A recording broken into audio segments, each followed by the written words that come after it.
Hi, I'm Nathan. I go by Pete Parker, and I do comic book reviews every week because that's the rule in my house. I gotta review them if I want to buy them. So this review is going to be on Amazing Spider-Man number 659, as you can see here. I picked it up because I was really interested in the direction that they were going. The last two issues of Amazing Spider-Man were pretty great, the last one especially. This one has a change in art, which was off-putting a little bit. I thought for sure that they were going to stick with the last guy. This is done by Dan Slott still. The story's written by Dan Slott, the dialogue by Fred Van Lent, and the art by Stefano Caselli. And the last one was Javier Pulido, which I really liked his art. It was really classic and really it added a lot to the story aside from just the general wacky storytelling. So the change in art was really a little bit disappointing. It's majorly my fault really for not really looking in the book before buying it, but just buying it blindly because I enjoyed the last two issues. I probably won't be doing that again with this series at least. Not to say that Stefano Caselli's artwork is bad or anything. It certainly has some really great pictures, like this one where they're driving in the flying bathtub, all four members of the main part of the Future Foundation. It's really good. The color is good. The detail in the lines are good. It's just not what I was hoping to get out of the whole thing. So let's see. The basic story in this is just like from the last issue. There's been some spatial and temporal anomalies. Spider-Man is on the Fantastic Four now, even though they're not called the Fantastic Four. And they're investigating these anomalies. They went all over the place. They went into the future. They went into the microverse. And now they're going to what they believe to be is the source of the entire situation down in the Caribbean, and it's a throwback to Fantastic Four number 5, I think, where the Fantastic Four met Doctor Doom, and Sue was captured by Doctor Doom, and he sent the other 3 male members back in time 300 years to claim Blackbeard's treasure. So in this same spot where they were back in Fantastic Four number 5, they're coming back to figure out what the problem is.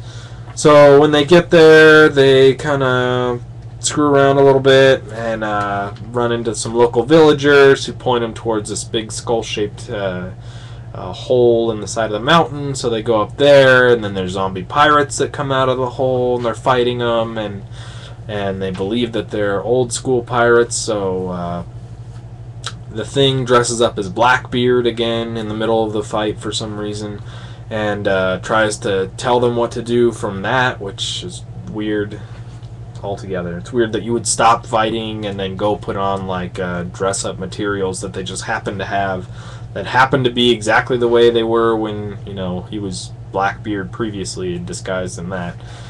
And then that doesn't work, and the rest of the Future Foundation shows up, all the kids and Dragon Man and everything, because they had figured out some stuff behind while the communications were down. And as they show up, the pirates are revealed to be a what's it called?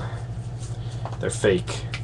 They're an illusion done by Mysterio and the Sinister Six. So I don't know who is hugely a fan of these Sinister Six, but I really am not.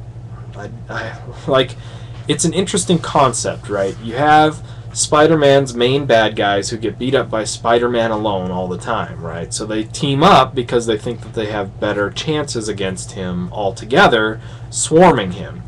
But them being the same group of characters every time and them teaming up the same way like every time is really dumb. I don't see why these characters would continue, or these people would continue to team up with a team where they always fail.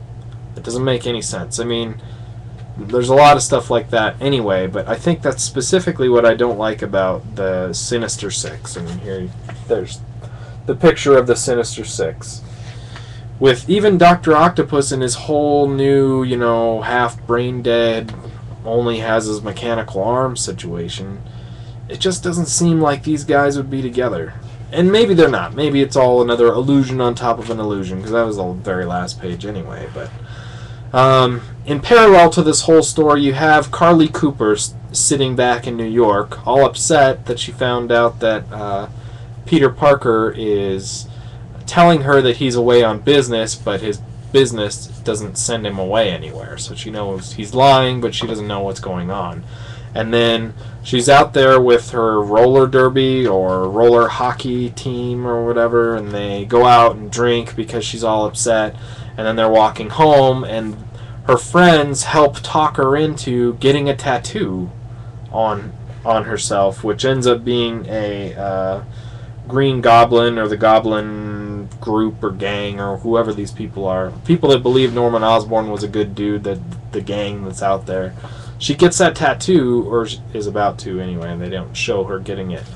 But she gets it while they're drunk to totally get back at Peter.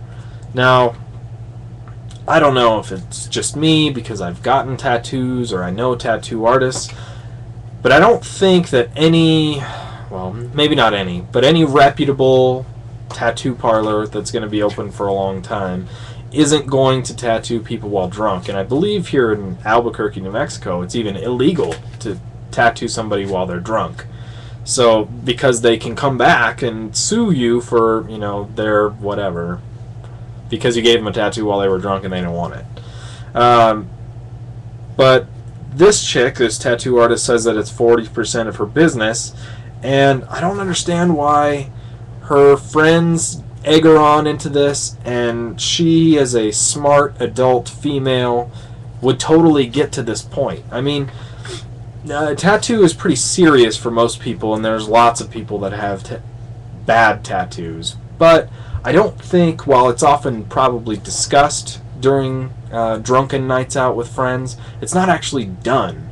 And people don't often, from my experience, get a tattoo on the spur of the moment, because then you end up with bad tattoos, right? And that you have for your whole life.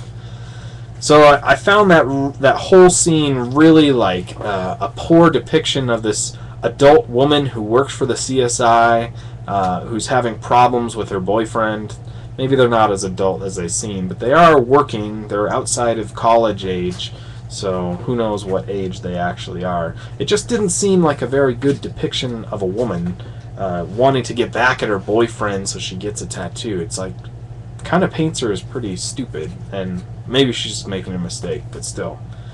So I had a big problem with that, and I didn't really enjoy the story in general. There's some really decent quips with Spider-Man, and there's even one by Reed Richards where his wife is mentioning how big his ego is to his daughter Valeria on the phone, and he mentions it to her like in your face kind of thing, and that was pretty funny. But overall, that stuff doesn't make up for the stuff that's really like missing to me from the story, or the general thought about this is that it was a disappointment because it was different artwork than I was expecting. B, they went off on some pretty large tangents and went into kind of zombie pirates, which Spider-Man was really like into, saying that that's a real Fantastic Four kind of thing. But I always saw Fantastic Four as being the science-y kind of explorers more than the fighting zombie pirates team. So I don't really get that reference. And so disappointment in the artwork that's there, even though it's okay. The story wasn't really that great, and then the ending with it being the Sinister Six again was all like these elements that made this not very good to me and made me kind of disappointed that I didn't look at it before I bought it. So I normally give something like this, if it wasn't, if I didn't have expectations about it, I'd give it a 3 out of 5 because it's just, average run-of-the-mill comic book, right? Nothing great, but nothing bad. But because of the disappointment attached to it as well, I'm going to give it a 2 out of 5. I'd probably give it a 2.5 out of 5 if I could, but let's just give it a 2 out of 5 and say that's it. Needless to say, I will be looking closely at the artwork and who's in the book in the future, even if it spoils it a little bit for me before I actually buy it, because paying $4 for something that's more or less disappointing from something that was so great, the last issue, is really difficult. I've had, just as an aside, I've heard some discussion about why are they featuring the Fantastic Four in Spider-Man's book instead of just focusing on Spider-Man's duties, right? If you think about it, he's got a billion jobs. He's working at Horizon Labs, he's in the Fantastic Four, he's in the Avengers, he's got his solo adventures, he's all over the place, right? So why focus on the Fantastic Four aspect of this instead of, say, you know, any of the other aspects, the Horizon Lab stuff, the Carly Cooper girlfriend stuff? You know, it doesn't matter all that much that they don't really coincide that much, because everybody knows Spider-Man's everywhere right now, Wolverine's everywhere right now. It doesn't make sense because they're in 50 places at once. Why not just lean into that and go with a straight Spider-Man story? And the last issue, I didn't really agree with that. I thought it was kind of short-sighted because I had such fun with the story and enjoyed the art so much. This time I can kind of see it. I don't get why this is an Amazing Spider-Man story. It's really a Fantastic Four or Future Foundation or whatever story that's kind of cheesy and kind of not very good so far. I mean, we'll see. I like the beginning of it, so maybe they'll turn it around and finish strong. So that's the end of this book. 2 out of 5. Skip it. Buy the next one. Look at the next one before you buy it. Thanks for listening, and check out my other reviews on YouTube and iFanboy and Comic Vine and Marvel Database. Thanks a lot. We'll talk to you later.